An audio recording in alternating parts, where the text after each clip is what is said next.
Hi aspirants, welcome to today's topic. இன்றைக்கி வந்து panchayat ஆர்டிகல்ஸோட shortcut பார்க்கலாம். இப்போ நம்மளுக்கு வந்து 243 அப்படின்றது டெஃபினிஷன்னு தெரியும். 243A அப்படின்னா என்னென்னு பார்த்தோன்னா அட்டண்டன்ஸ் அப்படின்னு ஞாபகம் வச்சுக்கோங்க. அங்கே இருக்க ஓட்டர்ஸ் எல்லாருமே அட்டன் பண்ணுற இடம் அப்படின்றது வந்து கிராம் சபா அப்படின்னு ஞாபகம் வச்சுக்கோங்க. 243B ஃபார் பில்ட் அப்படின்னா என்னது? கான்ஸ்டிடியூஷன் ஆஃப் பஞ்சாயத், அதாவது 3 டயர் இருக்கணும் அப்படின்னு சொல்கிறது வந்து 243B. சி அப்படின்றது கம்போசிஷன்.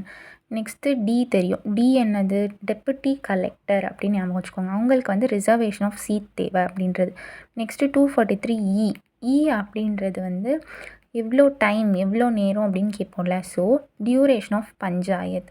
243 அப்படின்றது வந்து ஃபேக்காக இருந்தால் டிஸ்குவாலிஃபை பண்ணிடுவாங்க.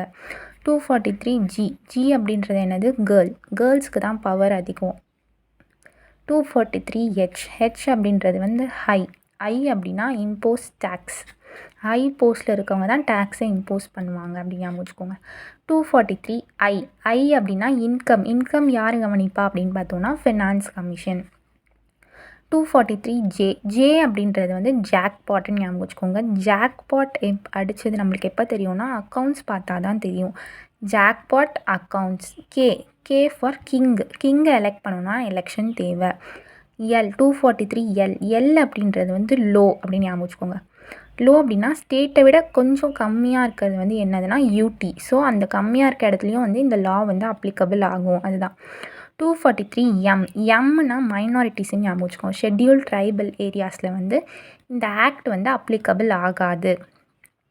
243 வந்து நான் ஸ்டாப், நிற்கவே நிற்காது. அப்போ இந்த லா வந்து கண்டினியூஸ் ஆகிட்டே இருக்கும் அப்படின்றது தான் 243 243 வந்து அவுட். கோர்ட் வந்து இதுக்குள்ளே இன்டர்ஃபியர் ஆக முடியாது, வெளியில் தான் இருக்கணும். தேங்க்யூ. இந்த மாதிரி முனிசிபாலிட்டி ஆர்டிகல்ஸோட ஷார்ட்கட் வேணும்னா கமெண்ட் பண்ணுங்கள். தேங்க்யூ.